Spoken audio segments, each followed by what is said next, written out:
السلام علیکم ورحمۃ اللہ وبرکاتہ۔ ناظرین، میں آپ کا میزبان حافظ عزیز الحق قادری آپ کی خدمت میں حاضر ہوں اور آپ پروگرام دیکھ رہے ہیں ملاقات عزیز بھائی کے ساتھ۔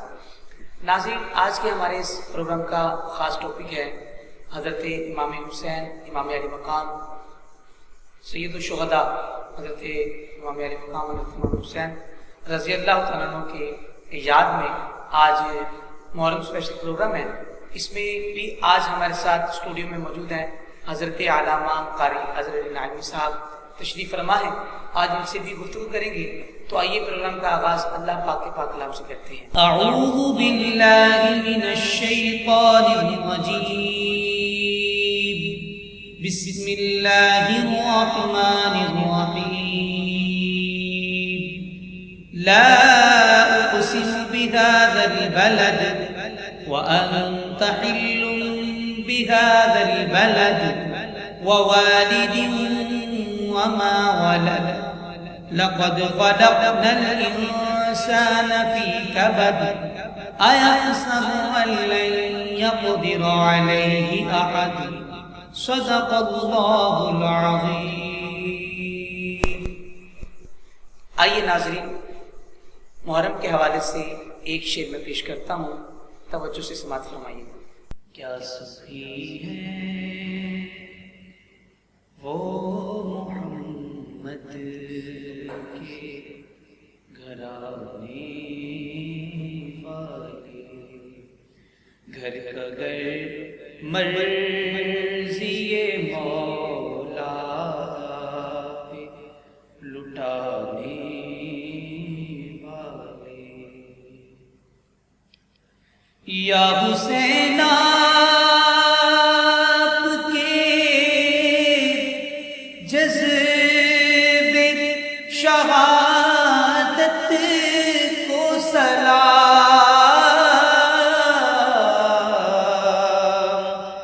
یا حسین آپ کے جذبے شہادت کو سلام،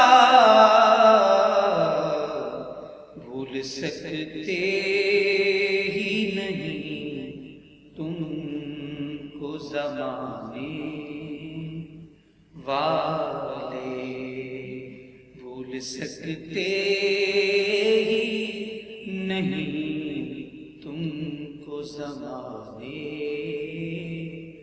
والے، گھر کا گھر مرضی مولا پہ لٹانے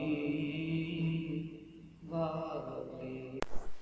تو ناظرین، اپنا ٹاپک سٹارٹ کرتے ہیں، تو آئیے ہم اپنے مہمان سے گفتگو کرتے ہیں۔ السلام علیکم ورحمۃ اللہ وبرکاتہ۔ وعلیکم السلام ورحمۃ اللہ تعالیٰ۔ سب کیسے ہیں؟ الحمدللہ سب خیر وفیت ہے؟ اللہ پاک۔ تو سب پہلا سوال یہ ہے کہ آپ قرآن کی روشنی میں ہمیں اہل بیت کی محبت کے بارے میں کچھ بتائیں۔ بسم اللہ الرحمن الرحیم، الحمدللہ رب العالمین، والصلاة والسلام علی جد الحسن والحسین وعلی آلہ واصحابہ الذین فازوا فی الدارین۔ شاہ است حسین بادشاہ است حسین، شاہ است حسین بادشاہ است حسین، دین است حسین دین پناہ است حسین، سرداد نداد دست در دست یزید، حقا کے بنائے لا الہ است حسین۔ عزیز بھائی، آپ کا بہت شکریہ، آپ نے مجھے ایک مرتبہ پھر اپنے پروگرام میں مدعو کیا، سب آپ کی بھی نمازش ہے۔ اور آج کے ماہ محرم الحرام کے اس خصوصی ٹرانسمیشن میں آپ نے مجھے اظہار خیال کا موقع دیا۔ اللہ پاک آپ کو اور آپ کی پوری ٹیم کو جزائے خیر عطا فرمائے۔ تو ماہ محرم الحرام کے جب یہ دن آتے ہیں تو دل اور جذبات جو ہیں ان عظیم ہستیوں کو خراج تحسین پیش کرنے کا جی چاہتا ہے جن کی وجہ سے آج خصوصاً نواسہ رسول جگر گوشہ بطول سید الشہداء امام علی مقام حضرت امام حسین رضی اللہ تعالیٰ عنہ اور ان کے رفقا جنہوں نے کربلا کی سرزمین پر اپنی جانوں کا نذرانہ پیش کر کے اسلام کو ہمیشہ ہمیشہ کے لیے سر بلند کر دیا۔ تو میں آپ کے سوال کا جو جواب ہے حضرت امام شافعی رحمۃ اللہ تعالی علیہ کے قول مبارک سے دینا چاہتا ہوں۔ امام شافعی رحمۃ اللہ تعالی علیہ نے اہل بیت کرام کی عظمت و شان میں ارشاد فرمایا، یا اہل بیت رسول اللہ صلی اللہ علیہ وسلم حبکم فرد من القرآن، اے اہل بیت اطہار تمہاری عظمت کے لیے یہی بات کافی ہے کہ اللہ پاک نے تمہاری محبت کو ایمان والوں پر قرآن مجید میں فرض قرار دیا ہے۔ قل لا اسألکم علیہ اجرا الا المودۃ فی القربى، محبوب علیہ السلام آپ ارشاد فرما دیں کہ میں تم سے کوئی اجرت طلب نہیں کرتا مگر اپنے قرابت کی محبت۔ یعنی حضور علیہ السلام اپنے صحابہ کو اس آیت مبارکہ میں یہ پیغام دینا چاہ رہے ہیں، میرے صحابہ تمہیں جان ملی، اولاد ملی، ایمان ملا، قرآن ملا، عرفان ملا، نہیں بلکہ یہاں تک رحمان بھی تمہیں ملا تو میرے صدقے سے ملا، تو میں اس پر تم سے کوئی اجرت کوئی معاوضہ طلب نہیں کرتا مگر میرے قرابت سے محبت کرنا۔ تم حسن حضرت علی المرتضیٰ کرم اللہ تعالی وجہہ الکریم کی تعظیم کرنا، تم حضرت امام حسنین کریمین سے پیار کرنا، تم میری لخت جگر، میری نور نظر حضرت فاطمہ سلام اللہ علیہا کا دل سے احترام کرنا۔ اور حضرت امام شافعی رحمۃ اللہ تعالی علیہ نے جو آگے بات کہی، جب میں پڑھتا ہوں نا تو دل کو بڑی تسکین حاصل ہوتی ہے کہ اہل بیت کی کیا شان ہے، کیا عظمت ہے۔ امام شافعی رحمۃ اللہ تعالی علیہ آپ فرماتے ہیں، اے رسول اللہ صلی اللہ تعالی وسلم کے گھر والوں، تمہاری عزت و عظمت کے لیے یہ بھی بات بہت بڑی بات ہے کہ اہل ایمان کی نماز اس وقت تک مکمل نہیں ہوتی جب تک حالت نماز میں تمہارے اوپر درود و سلام نہیں پیش کیا جاتا۔ جب حالت نماز میں آپ کی تمہارے اوپر درود و سلام بھیجا جاتا ہے تو پھر اہل ایمان کی نماز مکمل ہوتی ہے۔ تو عزیز بھائی کتنی اہمیت کی حامل یہ بات ہے کہ جب ہم درود و سلام نہیں پڑھتے تو ہماری نماز مکمل نہیں ہوتی، جب اہل بیت کرام پہ درود و سلام بھیجا جاتا ہے تو پھر ہماری نمازیں مکمل ہوتی ہیں۔ تو اسی طرح قرآن مجید کے اندر ایک اور مقام پر اہل بیت کی عظمت و شان کو بیان کیا گیا، انما یرید اللہ لیذہب عنکم الرجس اہل البیت ویطہرکم تطہیرا، اے نبی کے گھر والوں، اللہ چاہتا ہے کہ تم سے ہر طرح کی رجس کو، ناپاکی کو تم سے دور کر دے اور ہر طرح کی تمہیں پاکیزگی عطا فرما دے۔ جب یہ آیت مبارکہ نازل ہوئی، حضرت عائشہ صدیقہ فرماتی ہیں کہ حضور علیہ السلام نے اس انداز میں تشریف لائے کہ آپ نے کالی کملی اوڑھ رکھی ہے، حضرت امام حسین کو سرکار نے اٹھا رکھا ہے اور حضرت امام حسن کو چونکہ بڑے ہیں، امام حسن کو کی انگلی آپ نے ان کا ہاتھ پکڑ رکھا ہے اور یعنی کہ اپنی انگلی ان کو پکڑا رکھی ہے، حضرت فاطمہ پیچھے کھڑی ہیں اور حضرت علی رضی اللہ تعالیٰ عنہ ان سے اس کے پیچھے یعنی ان کے بھی پیچھے کھڑے ہیں۔ تو اس موقع پر حضور علیہ السلام نے اللہ کی بارگاہ میں عرض کی، اللہم ہؤلاء اہل بیتی، اے اللہ یہ میرے اہل بیت ہیں، فاذھب عنہم الرجس، مولا ان سے ہر طرح کی ناپاکی کو دور فرما دے۔ تو یہ اہل بیت کی عظمت و شان ہے۔ اگر ہم قرآن مجید کا مطالعہ کرتے ہیں تو آیت مباہلہ اہل بیت کرام کی عظمت و شان کو بیان کر رہی ہے، فمن حاجک فیہ من بعد ما جاءک من العلم فقل تعالوا ندعو ابناءنا وابناءکم ونساءنا ونساءکم وانفسنا وانفسکم ثم نبتہل فنجعل لعنۃ اللہ علی الکاذبین۔ یہ آیت مباہلہ ہے اہل بیت کرام کی عظمت و شان میں بڑی مشہور سورہ آل عمران کی یہ آیت مبارکہ ہے۔ اور اس کا پس منظر عزیز بھائی کچھ یوں ہے کہ نجران کے عیسائی آئے اور جب وہ مدینہ کے قریب آئے تو آ کر انہوں نے بڑے زرق برق مدینہ کے باہر لباس پہنے اور بڑے زیورات پہنے تاکہ جب ہم رسول اللہ صلی اللہ علیہ وسلم کے سامنے جائیں تو وہ ہم سے مرعوب ہو جائیں اور وہ ہماری طرف متوجہ ہوں۔ جب وہ اس انداز میں آقا علیہ السلام کے پاس آئے تو سرکار نے ان سے رخ پھیر لیا. تو بعد میں حضرت علی رضی اللہ تعالیٰ عنہ سے بات ہوئی تو کہنے لگے کہ ہماری طرف انہوں نے دیکھا نہیں. تو انہوں نے بتایا کہ آپ یہ لباس اتاریں، یہ زیورات، یہ ریشمی لباس اتار کر پھر رسول اللہ صلی اللہ علیہ وسلم کے پاس آئیں گے تو پھر تمہاری بات کو سنا جائے گا. تو جب وہ دوبارہ آئے تو اس طرح سے کہ وہ بات چیت شروع ہوئی تو وہ کہنے لگے، ان کا موقف یہ تھا، عیسائی چونکہ عقیدہ تثلیث کے قائل ہیں، حضرت عیسیٰ علیہ السلام کو اللہ کا بیٹا قرار دیتے ہیں، تو حضور علیہ السلام سے اس موضوع پر گفتگو شروع ہوئی تو آقا علیہ السلام نے فرمایا کہ عیسیٰ علیہ السلام جو ہیں وہ اللہ کے نبی ہیں، بیٹے نہیں ہیں. حضرت آدم علیہ السلام وہ والد اور والدہ کے بغیر ہیں، تو ان کو تم اللہ کا بیٹا نہیں مانتے، اللہ کا نبی مانتے ہو. تو حضرت عیسیٰ علیہ السلام کے بارے میں گفتگو ہوتی رہی.